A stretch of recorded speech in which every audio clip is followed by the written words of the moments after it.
Hello, Toby. You do have a big imagination, Toby. They're only trees. Oh dear. Hello, Trevor. There's a broken fence by the track back there. Don't you start. I've already had Toby talking to me about the spooky trees. It was probably just an animal. Go to sleep, Percy. Well, it's daytime now, and the sun is shining, and I'm sure whatever it was will be long gone away. So do I. We all have to go over that bridge, but I'm quite sure there's nothing to worry about.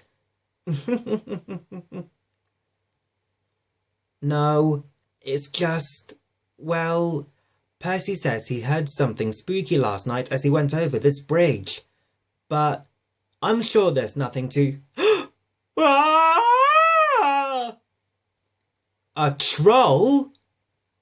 We can't wait here forever. What are you talking about, Percy? A cow?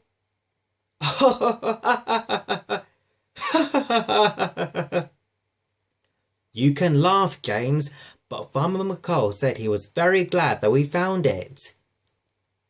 Well, it's a little amusing.